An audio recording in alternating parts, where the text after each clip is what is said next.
talking about Ouija boards. You're listening to Night Dreams Talk Radio down at the compound, down at Gig Harbor, Washington.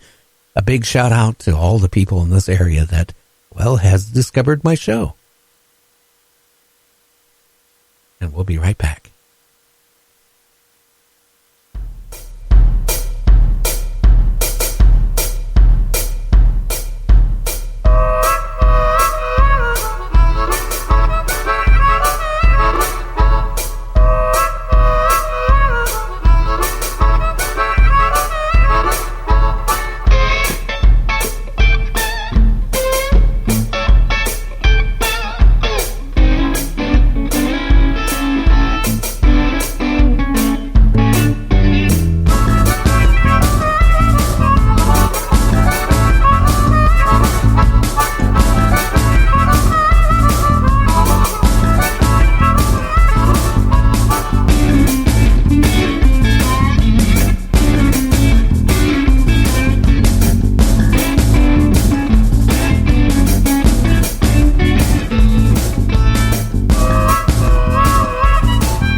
Night Dreams Talk Radio Network brings you the World Paranormal News with James Creechbaum. Now, the latest news. This is Night Dreams Talk Radio Network News, and I'm James Creechbaum. A bat tornado has taken over Queensland town. Yes, a bat tornado has taken over the far north Queensland town of Ingham, reaching biblical plague proportions. The animals, also known as flying foxes or fruit bats, now outnumber the town's population by hundreds of thousands. The town's botanical gardens have been completely overrun with swarms, with some trees so full of bats that they are bulking under the weight. The colony is growing at a rapid rate, moving into trees surrounding the local kindergarten and primary schools, concerning a growing group of parents who fear for the safety of their children. The UFO phenomenon seems to pre-select its observers. Now, the UFO phenomenon appears as a paraphysical intrusion into our physical dimension by an unknown intelligence or unknown sentient entities.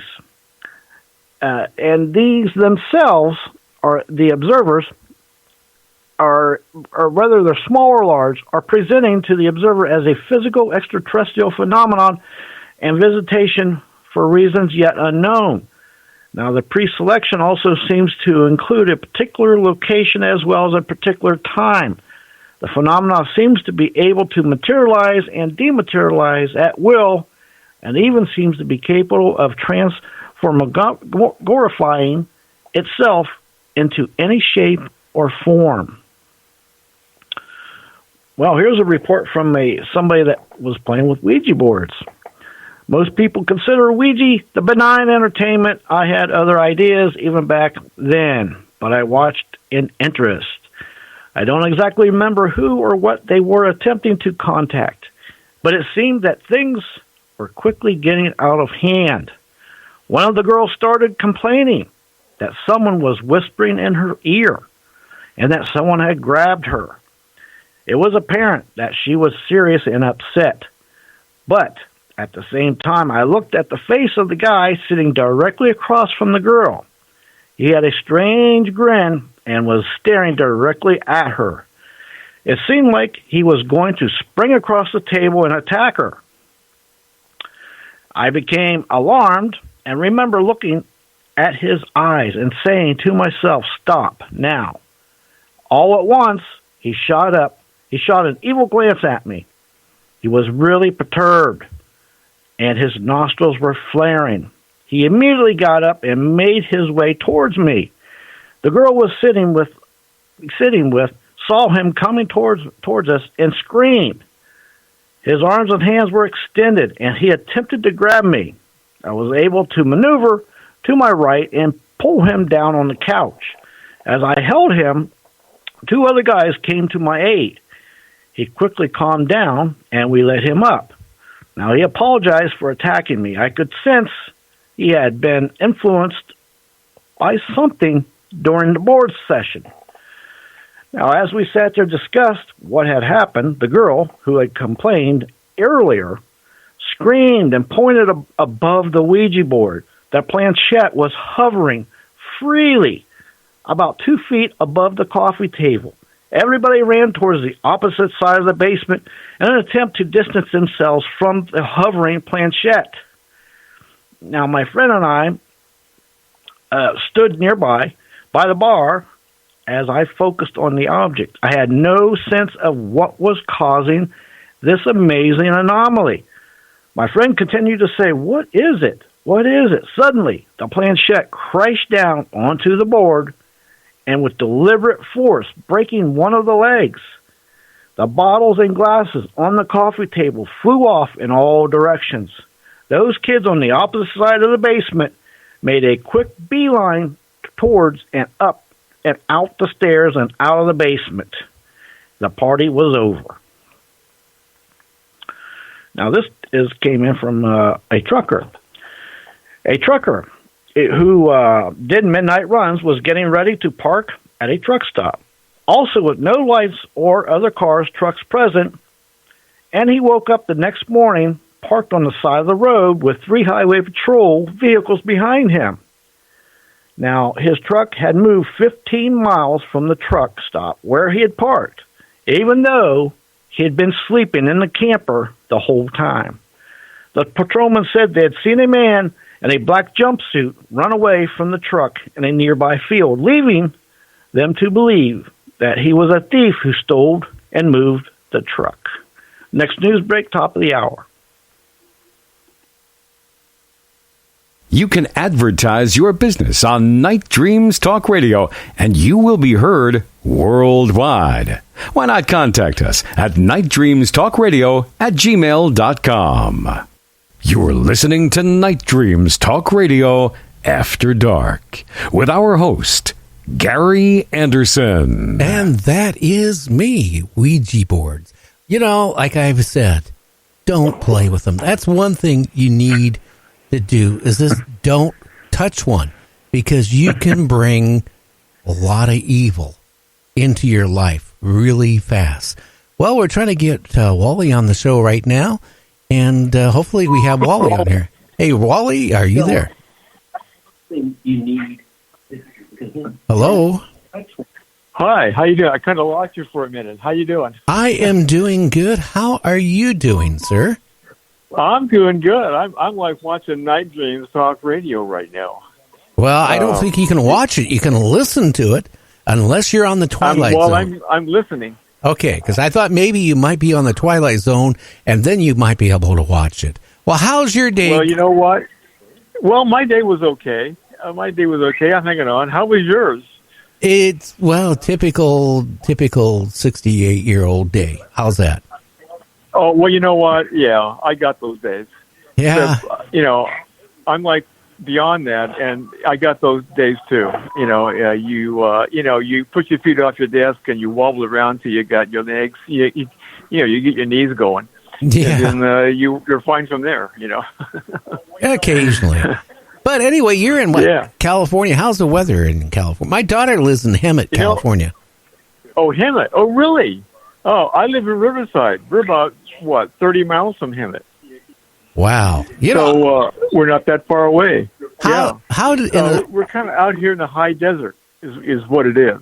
How do you handle the smell of all those milk dairy farms around that area? You know what? We get some rain. We got rain yesterday, which was good.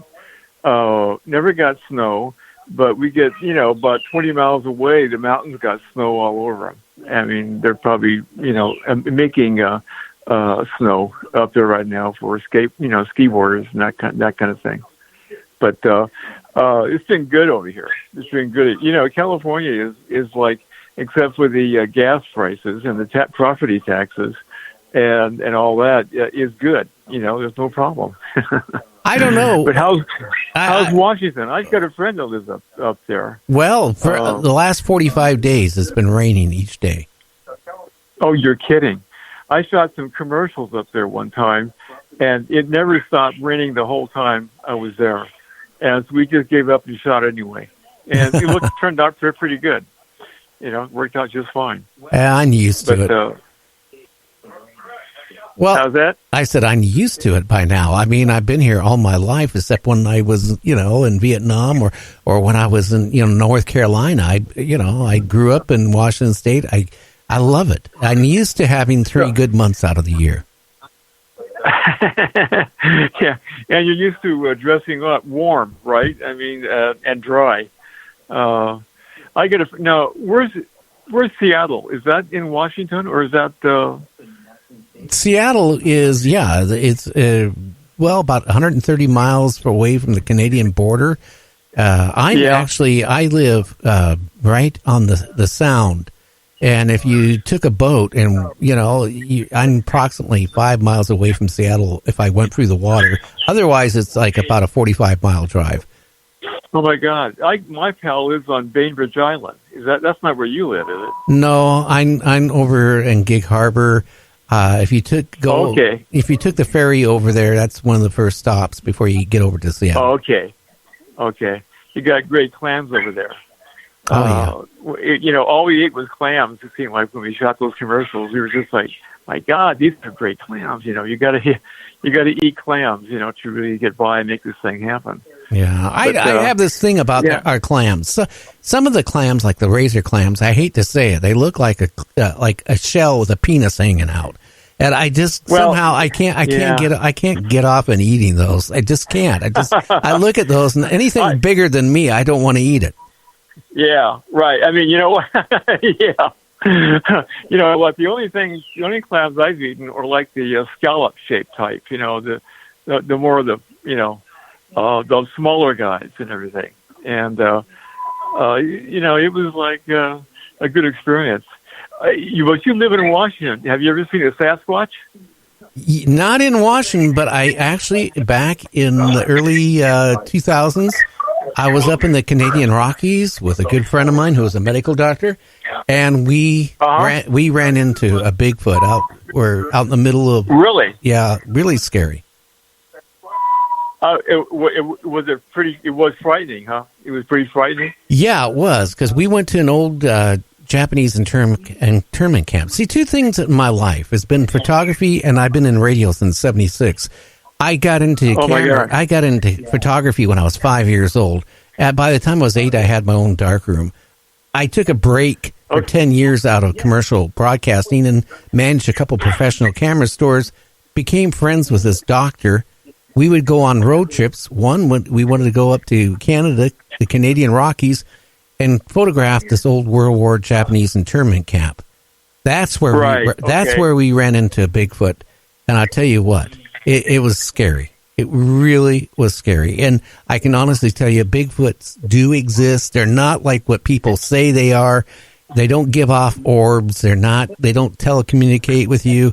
They're a flesh and blood creature. And I'll tell you what, they're not friendly. Yeah.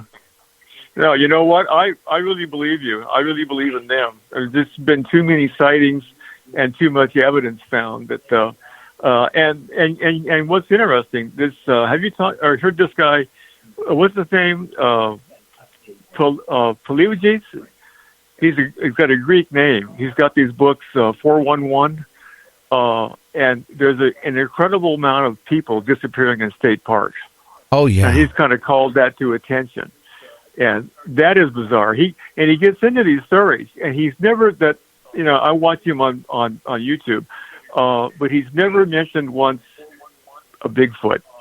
But when he talks about these missing people, and sometimes when they're found, he kind of alludes to the fact that there's strange things happening to these people that killed them. Yeah. Now, I got to ask you a question. We're hearing background feed. Do you have a radio on in the background or something? Well, I've got you on the background. Should I turn my computer off? Well, I shouldn't be able, I shouldn't be able to hear myself, and it's bubble feeding back, and people are making remarks that they're hearing background sounds. Okay, how's that? Is that better? Yeah, that took care You know of it. what? I can turn you off. How's